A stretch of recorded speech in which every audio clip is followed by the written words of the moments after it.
Good afternoon सगळ्यांना. आता आपण टेस्ट 8 नंबरची बघणार आहोत. ऑलरेडी आपल्या 7 टेस्ट झालेला आहे आणि आता तुम्हाला जे नवीन प्रश्न कशा पद्धतीने विचारले जाणार याच्या टेस्ट तुम्हाला फक्त ॲपमध्ये उपलब्ध होतील. जे पी-वाय-क्यू फक्त विद्यार्थी पी-वाय-क्यू करतात म्हणजे मागच्या वर्षाचे प्रश्न तर फसत असतात. त्यामुळे आता नवीन प्रश्न कसा विचारला जाणार यावर सुद्धा आपण टेस्ट बघणार आहोत. बघा, आज ज्या विद्यार्थ्यांना बॅच जॉईन करायची आज 5 जुलैसाठी एकदम धमाकेदार ऑफर ठेवलेली आहे.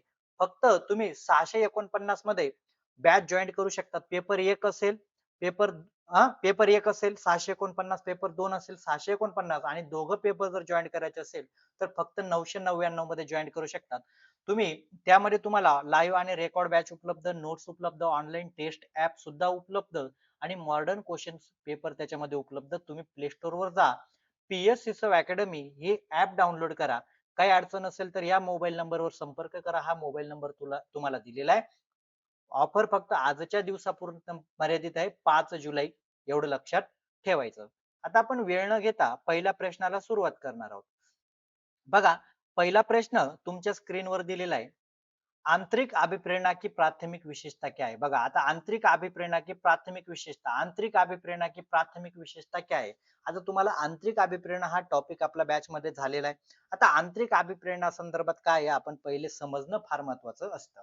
पहिलं म्हटलंय माता पिता. बघा, पहिलं ऑप्शन काय दिलेले माता पिता से सजा से बचने के लिए किसी गतिविधि में संलग्न होना. म्हणजे काय, तुमचे आई वडील तुम्हाला शिक्षा देतील त्यासाठी तुम्ही एखादी गतिविधी करत आहेत म्हणजे कोणती झाली ही बाह्य प्रेरणा झाली. आपल्याला आंतरिक विचारलं आहे, बरोबर आहे का नाही?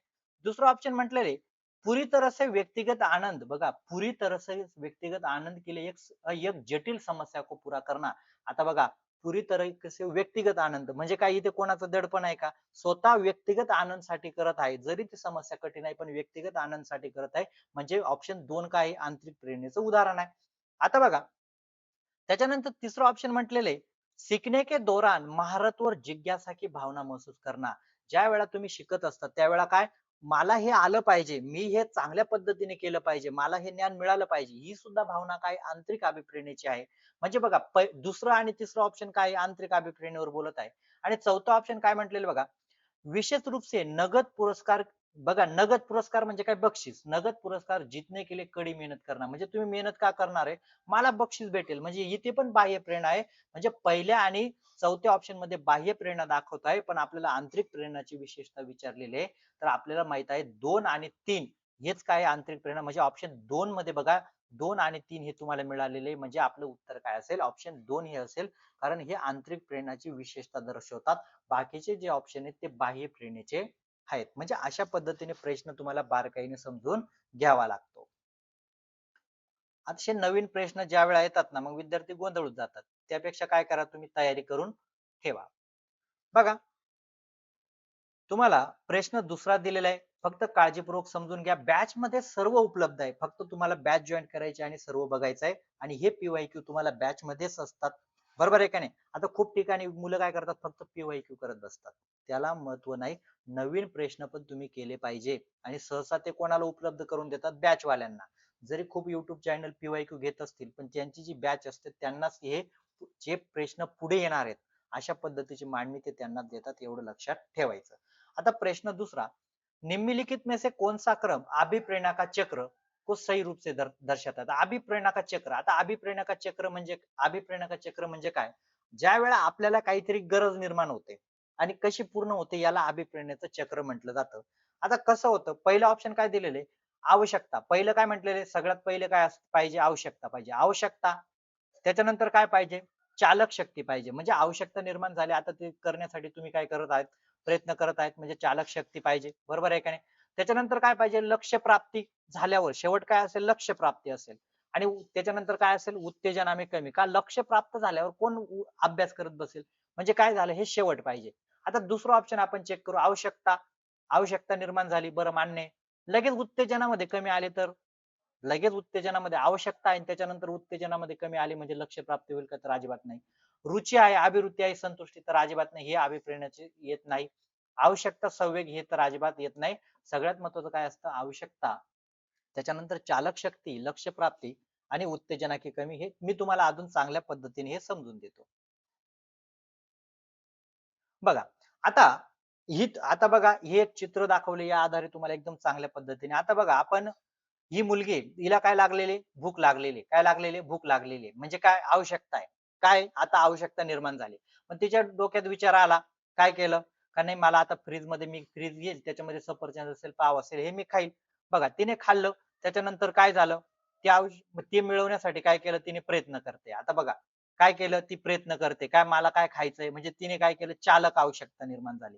बरोबर आहे का ना? आता इथे बसलेले खाते. ती खाऊन झाल्यावर काय होईल?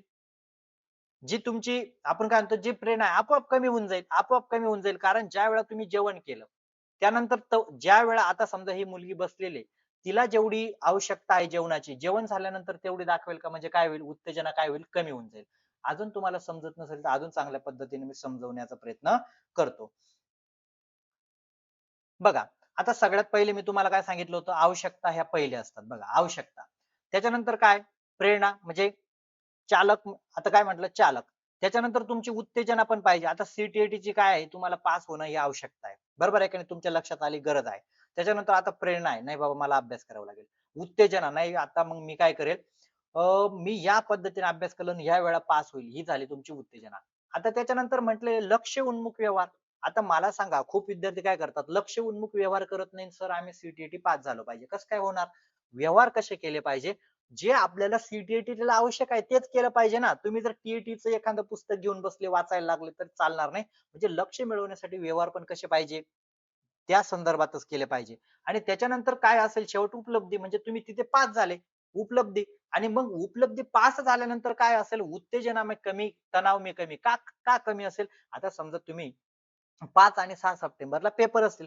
तिथे तुमचा निकाल चांगला आला, चांगले मार्क असेल, उत्तेजना काय होऊन जाईल? कमी होऊन जाईल ना. आता तुम्ही अभ्यास करणार का? तर अजिबात करणार नाही. म्हणजे अशा पद्धतीने असतं. 1 नंबरला आवश्यकता, 2 नंबरला प्रेरणा, त्याच्यानंतर उत्तेजना असते, लक्ष्य व्यवहार असतात, त्याच्या उन्मुख म्हणजे त्यालाच अनुसरून उपलब्धी म्हणजे तुम्ही आता यश प्राप्त केलं आणि त्यानंतर काय होईल? उत्तेजनामध्ये कमी होऊन जाईल. अशा पद्धतीचं हे होतं. कळालं? एकदम चांगल्या पद्धतीने तुम्हाला आता समजलं असेल. त्याच्यानंतर प्रश्न तिसरा बघा. जेवढं तुम्ही काळजीपूर्वक समजून घेणार तेवढाच फायदा होतो. नवीन प्रश्न अशाच पद्धतीचे येतात. तुमची तयारी पाहिजे. फक्त जुने प्रश्न करू नका, तर नवीन प्रश्न सुद्धा करा. बघा, प्रश्न तिसरा काय म्हणतोय बघा. छात्रों में चिंतन कौशल्य विकसित करने में सबसे कम उपयुक्त बघा हा प्रश्न कम उपयुक्त काय विचारलंय कम कम म्हणजे कम उपयुक्त चिंतन कौशल्य जे विकसित होत त्याच्यामध्ये सगळ्यात कमी उपयोगाचं काय आहे असं तुम्हाला विचारलेलं आहे. आता पहिलं म्हटलेले छात्रों के सामने समस्या पेश करना बरोबर आहे विद्यार्थ्यांच्या सामने एखादी समस्या पेश करा बरोबर आहे का नाही आता जर सांगितलं का तू जर शेतकरी झाला तर कशा पद्धतीने काय करशील मग त्याच्याकडे एक समस्या निर्माण झाली आणि तो काय झाला त्याच्यावर चिंतन करेल म्हणजे हे पण चांगलंय दुसरं ऑप्शन काय म्हटले एक पक्ष के विविध दृष्टिकोन पर चर्चा करणार म्हणजे एखादा तुम्ही समस्या दिली आणि त्याचे विविध दृष्टिकोन दिले विविध नाही बाबा मग आता एखादी मुलगी आपण समजा सहलीला गेलो आणि आपल्यापैकी कोणी समुद्र असेल किंवा काय तिथे पडलं तर तुम्ही काय करणार एक विद्यार्थी सांगेल का सर आपण जर दोरीने वाचू एखादा म्हणेल सर त्यावेळेला जर दोरी नसेल तर आपण काहीतरी दुसरा पण आधार घेऊ शकतो म्हणजे काय झालं वेगवेगळे दृष्टिकोन तुम्ही करणार दुसरं ऑप्शन पण चांगलं पण आपल्याला कमी उपयोगाचं काढायचंय तिसरं म्हटलेलं आहे रूढीवादी संकल्पना चर्चा करणं ज्या रूढीवादी विचार असतात म्हणजे ज्या रूढीवादी विचार असतात प्रथा असतात म्हणजे झाडाखाली जाऊ नको का भूत असतं फक्त एवढं स्वीकारून चालेल का तर नाही चालणार मग का जाऊ नको त्याच्या मागील कारण याच्यावर जर चर्चा झाली हे पण चांगलं आहे म्हणजे चिंतन वाढेल आणि चौथा ऑप्शन काय म्हणते रूढीवादी विचारों को प्रोत्साहित करणार जर रूढीवादी विचारांना जर तुम्ही प्रोत्साहित केलं जर सांगितलं झाडाखाली का बरं जात नाही भूत असतं म्हणजे जर त्याला तुम्ही प्रोत्साहित करून दिलं बरोबर आहे तुमचं तर चालेल का तर अजिबात नाही म्हणजे हेच कमी उपयोगाचं आहे ऑप्शन 4 हे काय कमी उपयोगाचं आहे कारण तिथे डायरेक्ट प्रोत्साहित करताय म्हणजे चिंतन होईल का तर अजिबात होणार नाही ऑप्शन 4 बघा ज्या विद्यार्थ्यांना आपल्या ग्रुपला जॉईन व्हायचंय त्यांनी आपल्या व्हिडिओच्या कमेंट बॉक्स मध्ये जा आणि तिथे तुम्हाला आपल्या व्हॉट्सअप ग्रुपची लिंक आणि ऍपची लिंक सुद्धा उपलब्ध होऊन जाईल पण आजच्या दिवसच ऑफर आहे सर्वांनी जॉईन होऊन जा त्याच्यानंतर प्रश्न चौथा मी तुम्हाला अधिगम विकार यावर पण सुद्धा टॉपिक खूप घेतलेले अधिगम विकार बरोबर आहे की नाही आता अवधान न्यूनता अतिक्रियशीलता बघा म्हणजे अवधान न्यूनता अतिक्रियशीलता से जुड़ते विद्यार्थियों के संदर्भ में बघा हा कोणचा कथन सही नाही म्हणजे आता ज्या विद्यार्थ्यांची ध्यान न्यूनता आता मी बघितलं तुम्हाला टॉपिक घेतलं होतं न्यूनता म्हणजे काय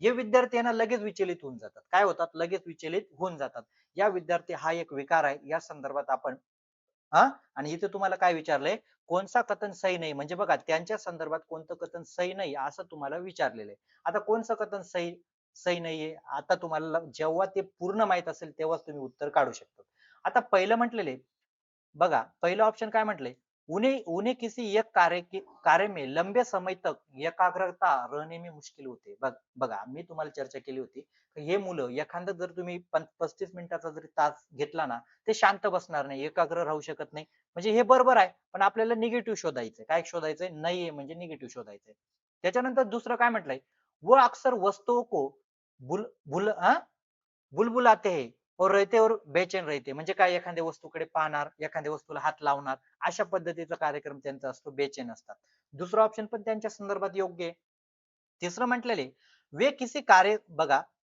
वे किसी कार्य पर काम करते हुए आसानी से बेचैन हो जाते म्हणजे काय तुम्ही जर त्यांना सांगितलं ना 5 मिनिटं फक्त लक्ष दे बाबा तरी ते बेचैन होऊन जाणार लक्ष पांगून जाईल म्हणजे हे पण त्यांच्या संदर्भात बोललंय पण चौथा ऑप्शन काय म्हटले उनकी उनकी काफी लंबे और स्थिर एकाग्रता अवधी होती बघा त्यांच्याकडे नसतेच ना बाबा एकाग्र ते राहू शकत नाही आणि तुम्हाला नाहीच विचारलं होतं कोणचा नाहीये तर कोणचा म्हणजे काय झालं कोणचा कथन योग्य नाही असं त्यांनी विचारलं संदर्भ में से सही नाहीये तर ऑप्शन 4 हे सही नाहीये कारण ते एकाग्र राहू शकत नाही एवढं लक्षात ठेवा हे विद्यार्थी लवकर विचलित होतात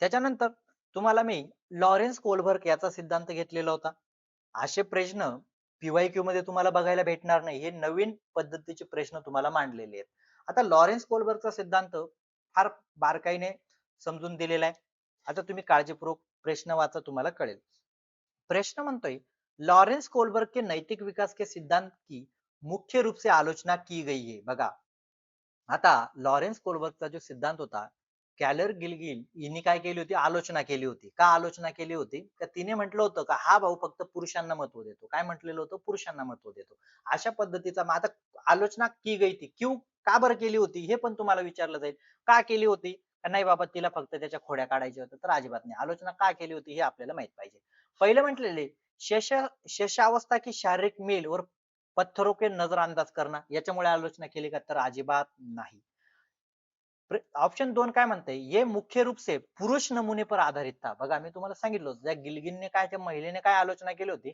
अरे बाबा तू सर्व काही जे घेतलंय म्हणे तू जेवढा शोध लावलाय तू पुरुषांनाच त्याच्यामध्ये घेतले महिलांचा तो म्हणजे नैतिकता विचारात घेतली नाही मग तेच म्हणते ती कि ये मुख्य रूप से पुरुष के नमुने पर आधारित था देखभाल की नैतिकता का कम प्रतिनिधित्व करता है म्हणजे काय ज्या ठिकाणी पुरुषाचीच नैतिकता घेतली होती म्हणजे ज्या ठिकाणी महिला देखभाल करू शकतात याची म्हणजे महिलांना कुठे यांनी स्थान दिलं नाही याच्यावर आलोचना केली होती म्हणजे ऑप्शन 2 काय बोलताय त्या संदर्भात बोलत आहे या संदर्भात आलोचना केली होती बरोबर आहे का नाही त्याच्यानंतर तिसरा ऑप्शन काय म्हणतंय ये दावा करता है की 3 साल की उम्र में नैतिकता पूरी तरह से विकसित हो जाते अजिबात नाही यामुळे पण सुद्धा आलोचना केलेली नव्हती आणि चौथा ऑप्शन म्हटलंय ये पियाजे के संवेदी चालित चरणों पर निर्भर आहे तर अजिबात नाही का बरं आलोचना केली होती हे मी तुम्हाला पुढे अजून डिटेल मध्ये देतो बघा आता लॉरेन्स कोलबर्ग के सिद्धांत की आलोचना आता का केली होती या महिलेने आलोचना हे तुम्हाला सांगून देतो लैंगिक पूर्वग्रह काय सगळ्यात महत्वाचं कारण काय दिलेलं होतं यांनी लैंगिक पूर्वग्रह प्रसिद्ध मनोवैज्ञानिक कॅरल गिलगिन ने लॉरेंस कोलबर्ग के सिद्धांत की सबसे बड़ी तीखी आलोचना की तीखी आलोचना म्हणजे काय कट्टर आलोचना काय केली होती का याने लैंगिक रूढ़िवादी है हा लैंगिक रूढ़िवादी आहे का रूढ़िवादी है उन्होंने बताया था कि लॉरेंस कोलबर्ग ने अपने अध्ययन में केवल पुरुषों के श्वेत म्हणजे श्वेत लडको म्हणजे काय आपण काय म्हणतो एखादा श्वेत लडका आपण सफेद किंवा आपण असं पण म्हणू शकतो को शामिल किया था महिला के नैतिक दृष्टिकोन को नजरअंदाज किया था कोलबर्ग के अनुसार नैतिक न्याय पर आधारित की जबकि गिलगिन के अनुसार महिलाओं का नैतिक तर देखभाल और संबंधों पर आधारित केंद्रित होता है बघा म्हणजे आता इथे काय गिलगिन काय म्हणते का याने जो सिद्धांत मांडलेला आहे ना याने काय केलं तिची आलोचना का केली का याने फक्त पुरुषांना स्थान दिलं केवळ पुरुषांचाच दृष्टिकोन यांनी बघितला पण महिलांचं यांनी घेतलं नाही बघा महिलांचे देखभाल और संबंधों केंद्रित होत आहे बघा म्हणजे आता बघा एखादा पुरुष असेल पुरुष काय करतो कारण व्यवहार करत असेल तर कधी कधी आपल्या त्याच्यामध्ये काय असेल मला मिळवणं हे व्यवहार करतो. पुरुष काय मला ते मिळवलं पाहिजे. पण महिला काय असते, महिला देखभाल आणि संबंध असते, भावनिक असते. हे तुम्हाला सर्वांना माहिती आहे. महिला काय करते 4 वेळा विचार करू शकते. नाही बाबा हे चुकीचं आहे का? नाही मग जर मी हे केलं तर माझ्या घरच्यांना याचा त्रास होईल का? म्हणजे पुरुष सहसा या गोष्टींचा थोडा विचार कमी करतो. मग त्यामुळे महिला काय करतात, महिला देखभाल संबंधी विचार पण केंद्रित असतात. म्हणजे ज्या पद्धतीने याने काय केलं फक्त पुरुषांनाच प्राधान्य दिले किंवा त्यांचं निरीक्षण केलं, महिलांचं केलं नाही. म्हणून ह्या गिलगिनने काय केलेलं होतं, तर याची मोठ्या प्रमाणात आलोचना, तिखी आलोचना केली होती का हा भाऊ काय लैंगिक रूढीवादी आहे, याने पुरुषांना स्थान दिलं, असा प्रश्न तुम्हाला विचारला जाऊ शकतो. त्याच्यानंतर प्रश्न 6वा बघा, आणि मला सांगा मी एवढं बारकाईने जर इथे समजून देऊ शकतो तर बॅच मध्ये किती देऊ शकतो, हा विचार तुम्ही करायचा. त्यामुळे आता इथून पुढे जे नवीन पीवायक्यू असतील ते फक्त बॅच वाल्यांनाच भेटतील, बाहेर तुम्हाला नवीन पीवायक्यू भेटणार नाही. जुने परीक्षेचे प्रश्न बाहेर भेटतील युट्यूबला, पण जे नवीन पीवायक्यू आधारलेले असतील ते फक्त बॅच वाल्यांनाच भेटतील, तुमची तयारी एकदम चांगली होण्यासाठी. बघा प्रश्न 6 तुम्हाला काय म्हणतोय बघा. प्रश्न 6वा, पठन वैकल्पिक बघितलंय ना आपण, बघितलंय. पठन वैकल्पिक मुख्य रूप से बच्चे संलग्न होते हैं कि, आता पठन वैकल्पिक कसे संलग्न होते आपल्याला पाहिजे, डॅश डॅश को क्षमता को प्रभावित करते. कशाची क्षमता? सगळ्यांना माहिती आहे, ज्यांना वाचता येत नाही त्यांना काय होतं, ध्वन्यात्मक, काय म्हणतात, ध्वन्यात्मक जे असतात त्यांना अर्थ ते बोलता येत नाही, याला अ म्हणता का ब म्हणता, याच्यामध्ये अडचणी येतात. बरोबर आहे का नाही? जबकि लेखन वैकल्पिक से बच्चे, आता लेखन लेखन जे लेखन असतं डिस्ग्राफिया असतो, त्या कसा संदर्भात असतो, तुम्हाला माहिती आहे डिस्ग्राफिया म्हणजे काय, लिहिण्या संदर्भात आहे. आता जे निगेटिव्ह कसं काढायचं, पहिलं आहे का गणित तर्क, पठन वैकल्पिक गणित तर्क अजिबात नाही, म्हणजे बाहेर झालं. स्थूल मोटर कोणाचं असतं, हा स्थूल मोटर आहे का, तर अजिबात नाही. सूक्ष्म लेखन कौशल्य सूक्ष्म मोटरचं असतं, हे पण बाहेर झालं. सामाजिक संचार कोणाचं असतं, सोलिंतावाल्यांना असतं, पठणवाल्यांना नसतं, हे पण तुमचं बाहेर झालं. मग तुमचं वाचलं काय, पठन वैकल्पिक संलग्न होते, ध्वन्यात्मक प्रसारण आणि लेखन वैकल्पे जे असतं त्याच्यामध्ये काय होतं, जे सूक्ष्म मोटर लेखन कौशल्य ते प्रभावित करतं. म्हणजे अशा पद्धतीचा प्रश्न विचारलेला होता. त्याच्यानंतर प्रश्न 7 बघा. प्रश्न 7 काळजीपूर्वक समजून घ्या. जेवढं तुम्ही काळजीपूर्वक समजून घेणार तेवढाच तुम्हाला काय होईल, फायदा होईल. इथे पाठांतर कोणी करू नका. पाठांतर केलेले विद्यार्थी पासच होत नाही, मी तुम्हाला पहिले सांगतो. अधिगम की अक्षमताओं, अधिगम की अक्षमता बघितले ना तुम्ही, अधिगम की अक्षमताओं के संबंधित निम्नलिखित में से कौन सा कथन सही सुम्मिलित युग्मय, युग्मय म्हणजे सही जोडी, म्हणजे आता तुम्हाला काय दिले असतील, अधिगम जे विकार आहेत ते अधिगम विकार दिलेले आहेत आणि त्या विकारांसंदर्भात योग्य जोडी तुम्हाला काढायची. काय काढायची, योग्य जोडी काढायची. आता जर तुम्ही वाचले असतील बारकाईने तर योग्य उत्तर देऊ शकतात. आता तुम्हाला पहिलं ऑप्शन दिलेले पठण, पठण वैकल्प आहे. आता पठण काय, शारीरिक संतुलन आहे का, तर अजिबात नाही. शारीरिक संतुलन नाही, ते काय ध्वन्यात्मक आहे. म्हणजे पहिलं ऑप्शन बाहेर झालं, विषय संपला पहिल्या ऑप्शनचा. दुसरं ऑप्शन म्हटलेले लेखन वैकल्प लिखावट को प्रभावित करने वाले सूक्ष्म मोटर कौशल्य के साथ संघर्ष, बरोबर आहे. त्यांना सूक्ष्म मोटर स्किल्स याच्यामध्ये संघर्ष करतात, म्हणून काय होतं लिखाव, म्हणजे ही पहिली दुसरी 2 नंबरचं ऑप्शन थोडं बरं वाटतंय. 3 नंबर तर म्हटलंय सोलिनता. आता सोलिनता कशामध्ये म्हटलंय, अनियंत्रित अतिसक्रियता शारीरिक गतिविधी तर नाही, ती काय आहे सामाजिक गतिविधी आहे. ज्या वेळा मुलांना संप्रेषण करण्यामध्ये समाजामध्ये बोलण्यामध्ये अडचणी येतात, आपण काय म्हणतो शब्दांचा क्रम लावण्यामध्ये अडचण येतं, याला सोलिनता क्रम म्हटलं. म्हणजे तिसरं ऑप्शन पण चुकीचं दिलेलं आहे. आणि गुणज, गुणज कशाला म्हटलं जातं, गणिता संदर्भात म्हटलं जातं. म्हणजे हे पण चौथं ऑप्शन पण तुम्हाला चुकीचं दिले, पण दुसरं ऑप्शन एकदम बरोबर आहे. कारण जे लिखावट असतं डिस्ग्राफिया असतो तो कशामुळे होतो, तर सूक्ष्म मोटर कौशल्य के साथ संघर्ष याच्यामुळे तो डिस्ग्राफिया होतो. कळालं. त्याच्यानंतर पियाजे, जीन पियाजे, तुम्हाला एक सांगू का, जीन पियाजे आणि लेव वायगोस्की सोप्या भाषेत जर सांगितलं तर या परीक्षेचे आपण काय म्हणतो जावई आहेत. काय आहेत, जावई आहेत. यांना ते कधी सोडणार नाही, यांचा खूप मान सन्मान केला जातो. जे जुने विद्यार्थी आहेत त्यांना पण विचारा, यांचा खूप मान सन्मान आहे. आणि या वर्षी सगळ्यांना माहिती आहे धोंड्याचा महिना आहे, बरोबर आहे का नाही, त्यामुळे मान सन्मान यांचा चांगलाच राहतो दरवर्षी.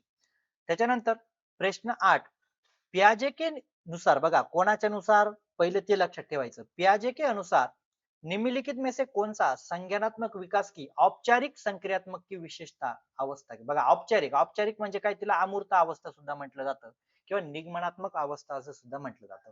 आता कोणती विशेषता आहे, हे तुम्हाला माहित पाहिजे. आता पहिल्या ऑप्शनवर आपण जाऊया. पहिला ऑप्शन काय म्हटलंय? वस्तुस्थायित्व. वस्तुस्थायित्व समजणे में असमर्थता. आता मला सांगा वस्तुस्थायित्व कुठे असतं तुम्हाला माहिती आहे का? संवेदीचा जे 6 महिन्याचा कालावधी असतो, तिथे वस्तुस्थायित्व येतं आणि समजणे में अक्षमता तिथेच असते. ते 6 महिन्याचं. नंतरून ते समजायला लागून जातं. म्हणजे हे आहे का? तर अजिबात नाही. बघा अमूर्तवर परिकल्पित निगमनात्मक तर्क का उद्भव म्हणजे काय? अमूर्त तर्क आणि चिंतन करू लागतात. कुठे? ऑप्शन 2 मध्ये बरोबर आहे. औपचारिक निगमनात जे अवस्था त्याच्यामध्ये होतं. त्याच्यानंतर काय म्हणते ऑप्शन 3 ये विश्वास की निर्जीव वस्तू को सजीव गुण होते. आता ज्या वेळा निर्जीव वस्तूमध्ये सजीव गुण म्हटलं जातं हे कुठे असतं? पूर्वसंक्रियात्मक अवस्थेमध्ये. जीववाद आलाय ना पूर्वसंक्रियात्मक अवस्थेमध्ये. म्हणजे ऑप्शन 3 हे तुमचं येत नाही 2 बेस्ट आहे. आणि चौथं म्हटलंय पुरी तरह से तत्कालीन संवेदी अनुभव. संवेदी अनुभव म्हणजे कुठे? संवेदी गामक मध्ये पहिल्या त्याच्यामध्ये. म्हणजे चौथा ऑप्शन पण तुमचं चुकीचं आहे.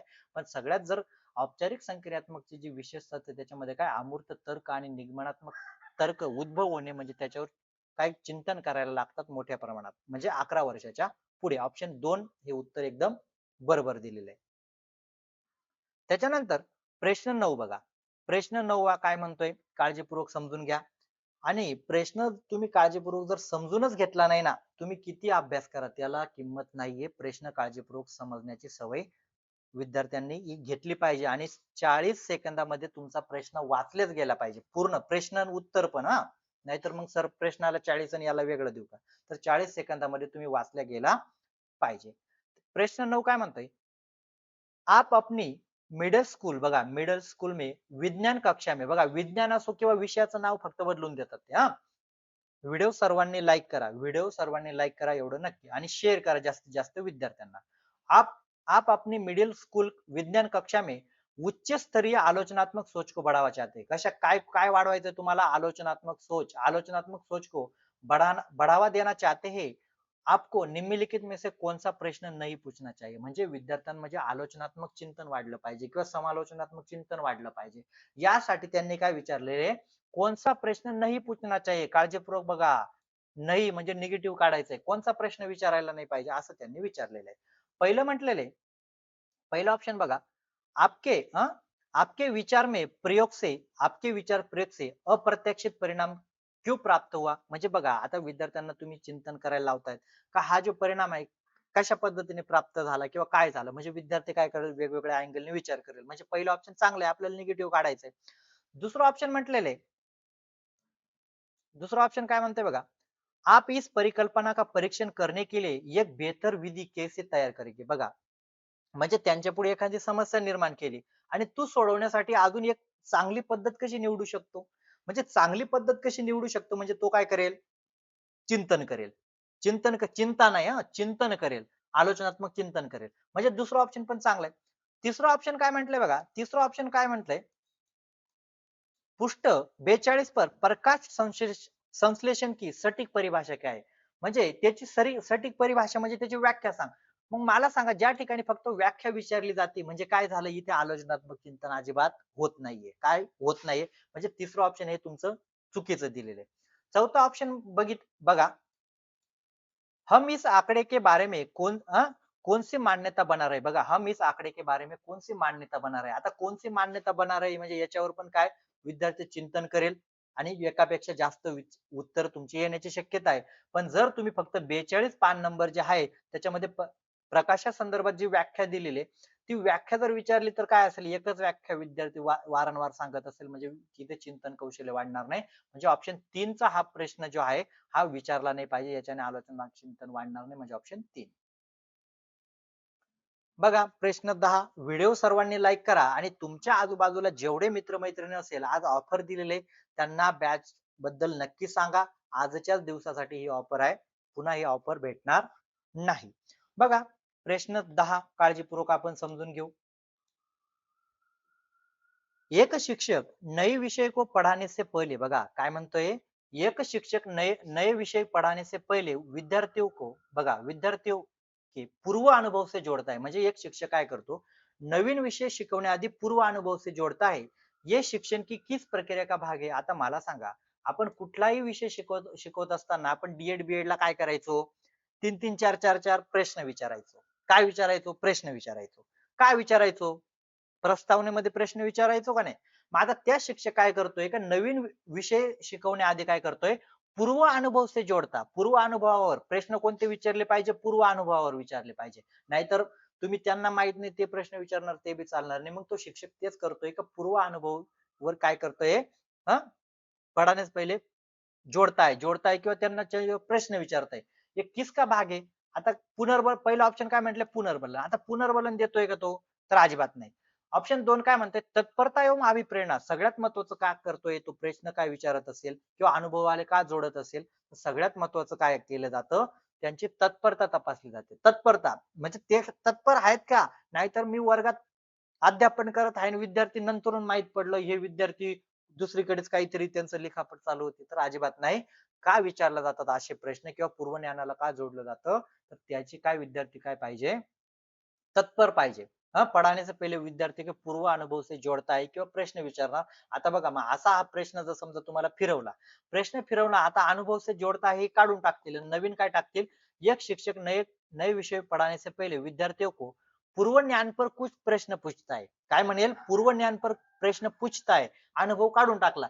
तरी तुमचं उत्तर काय असेल तत्परता एवं अभिप्रेरणा फक्त प्रश्न फिरला तर विद्यार्थ्यांचं उत्तर गोंधळायला नको. केवळ मूल्यांकन अजिबात नाही त्यांना किती येतं हे तपासण्यासाठी रटकर शिकणं तर अजिबात नाही कशासाठी केलं जातं तर तत्पर आहेत का विद्यार्थी ते अभिप्रेरणा निर्माण करण्यासाठी केलं जातं. व्हिडिओ सर्वांनी लाईक करा आणि जास्तीत जास्त विद्यार्थ्यांपर्यंत या व्हिडिओची लिंक शेअर करा. आता हे सर्व नवीन प्रश्न जे असतील तुम्हाला ऍप मध्ये पीवायक्यू म्हणून एक बॉक्स केलेला आहे त्यामध्ये सर्व उपलब्ध असतील. फक्त मी तुम्हाला सर्वांना सांगतो जर तुम्हाला 100% पास व्हायचंय तर फक्त पीवायक्यू करू नका.